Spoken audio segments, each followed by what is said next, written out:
ನಮಸ್ಕಾರ ಎಲ್ಲರಿಗೂ welcome back. ನಾನು ಮಂಜು, ನೀವು ನೋಡ್ತಿದ್ರಿ ಮಂಜು ಸ್ಟೋರೀಸ್. ಫ್ರೆಂಡ್ಸ್, ಈಗ ಎಲ್ಲ ಸೋಷಿಯಲ್ ಮೀಡಿಯಾದಲ್ಲೂ ಹರಿದಾಡ್ತಿರುವ ವಿಷಯ ಏನಂದರೆ, ಈಗ ನಮ್ಮ ಭಾರತ ತಂಡದ ಆಟಗಾರರಾದ ಶ್ರೇಯಸ್ ಅಯ್ಯರ್ ಮತ್ತು ಇಶಾನ್ ಕಿಶನ್ ಅವರು ಬೇರೆ ದೇಶಕ್ಕೆ ಹೋಗ್ತಾ ಇದ್ದಾರೆ ಅಂತ ಹರಿದಾಡುತ್ತಿದೆ. ಫ್ರೆಂಡ್ಸ್, ಇದು ನಿಜಾನ ಸುಳ್ಳು ಮತ್ತು ಇದರ ಬಗ್ಗೆ ಸಂಪೂರ್ಣ ಮಾಹಿತಿಯನ್ನು ನಾನು ನಿಮಗೆ ಈ ವಿಡಿಯೋದಲ್ಲಿ ತಿಳಿಸ್ಕೊಡ್ತೇನೆ. ಅದಕ್ಕಿಂತ ಮುಂಚೆ ನೀವೇನಾದರೂ ನಮ್ಮ ಚಾನಲ್ಗೆ ಹೊಸಬ್ರಾಯಿದ್ರೆ ತಪ್ಪದೆ ಸಬ್ಸ್ಕ್ರೈಬ್ ಮಾಡಿ, ಹಾಗೆ ಪಕ್ಕದಲ್ಲಿರೋ ಬೆಲ್ ಐಕನ್ ಪ್ರೆಸ್ ಮಾಡಿ, ಆಲ್ ಆನ್ ಸೆಲೆಕ್ಟ್ ಮಾಡಿ. ಯಾಕೆಂದರೆ ನಾನು ಯಾವುದೇ ಕ್ರಿಕೆಟ್ ಬಗ್ಗೆ ವಿಡಿಯೋ ಮಾಡಿದರೆ ನಿಮಗೆ ತಕ್ಷಣ ನೋಟಿಫಿಕೇಶನ್ ಬರುತ್ತೆ, ಆವಾಗ ನೀವು ವಿಡಿಯೋನ ಮೊದಲಿಗರಾಗಿ ನೋಡ್ಬೋದು.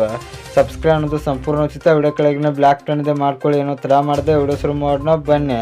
ಇನ್ನು ಫ್ರೆಂಡ್ಸ್, ಎಲ್ಲ ಸೋಷಿಯಲ್ ಮೀಡಿಯಾದಲ್ಲೂ ಶ್ರೇಯಸ್ ಅಯ್ಯರ್ ಮತ್ತು ಇಶಾನ್ ಕಿಶನ್ ಅವರು ನಮ್ಮ ದೇಶವನ್ನು ಬಿಟ್ಟು ಬೇರೆ ದೇಶಕ್ಕೆ ಕೋಟಿ ರೂಪಾಯಿಗಳಿಗೆ ಸೇಲ್ ಆಗ್ತಾ ಇದೆ ಅಂತ ಅಪ್ಡೇಟ್ ಬರ್ತಾ ಇದೆ.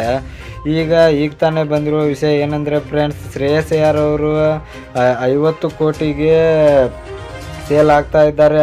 50 ಕೋಟಿ ಅಲ್ಲ ಫ್ರೆಂಡ್ಸ್, 100 ಕೋಟಿಯನ್ನು USA ತಂಡ ಶ್ರೇಯಸ್ ಅವರಿಗೆ ಆಫರನ್ನು ನೀಡಿದೆ ಅಂತ ಹೇಳ್ಬೋದು. ಆದರೆ ಈ ಆಫರನ್ನು ಶ್ರೇಯಸ್ ಅಯ್ಯರ್ ಅವರು ಒಪ್ಪಿಕೊಳ್ಳೋದಿಲ್ಲ ಅಂತ ಹೇಳ್ಬೋದು. ಯಾಕೆಂದರೆ ನಮ್ಮ ದೇಶವನ್ನು ಬಿಟ್ಟು ಹೋಗೋದಕ್ಕೆ ಶ್ರೇಯಸ್ ಅಯ್ಯರ್ ಅವರಿಗೆ ಇಷ್ಟ ಆಗೋದಿಲ್ಲ ಅಂತ ಹೇಳ್ಬೋದು. ನಮ್ಮ ದೇಶದಲ್ಲಿ ಅಷ್ಟೊಂದು ಪಾಪ್ಯುಲರ್ ಆಗಿದೆ ಕ್ರಿಕೆಟ್ ಅಂತ ಹೇಳ್ಬೋದು. ನಮ್ಮ ದೇಶಕ್ಕಾಗಿ ಎಲ್ಲರೂ ಆಡಲು ಬಯಸುತ್ತಾರೆ, ಆದರೆ ಯಾರಿಗೂ ಇಷ್ಟೊಂದು ಅವಕಾಶ ಸಿಗೋದಿಲ್ಲ. ಶ್ರೇಯಸ್ ಅಯ್ಯರ್ ಅವರಿಗೆ ಈ ರೀತಿ ಅವಕಾಶವನ್ನು ಸಿಕ್ಕಿದೆ, ಅದನ್ನು ಅವರು ಸದುಪಯೋಗ ಪಡಿಸಿಕೊಳ್ಳುತ್ತಾರೆ, ಅಸದುಪಯೋಗ ಪಡಿಸಿಕೊಳ್ಳೋದಿಲ್ಲ ಅಂತ ಹೇಳ್ಬೋದು. ಫ್ರೆಂಡ್ಸ್, ಶ್ರೇಯಸ್ ಅಯ್ಯರ್ ಮತ್ತು ಇಶಾನ್ ಕಿಶನ್ ಅವರು ನಮ್ಮ ದೇಶವನ್ನು ಬಿಟ್ಟು ಹೋಗ್ತಾ ಇದ್ದಾರೆ ಎಂಬ ಮಾಹಿತಿ ಇದು ಸುಳ್ಳು ಅಂತ ಹೇಳ್ಬೋದು. ಇನ್ನು ಫ್ರೆಂಡ್ಸ್, ಈ ಮಾಹಿತಿ ಬಗ್ಗೆ ನಿಮ್ಮ ಅಭಿಪ್ರಾಯ ಏನು ಎಂಬುದನ್ನು ಕಮೆಂಟ್ ಬಾಕ್ಸಲ್ಲಿ ಕಮೆಂಟ್ ಮಾಡೋದ್ರ ಮೂಲಕ ತಿಳಿಸ್ಕೊಡಿ.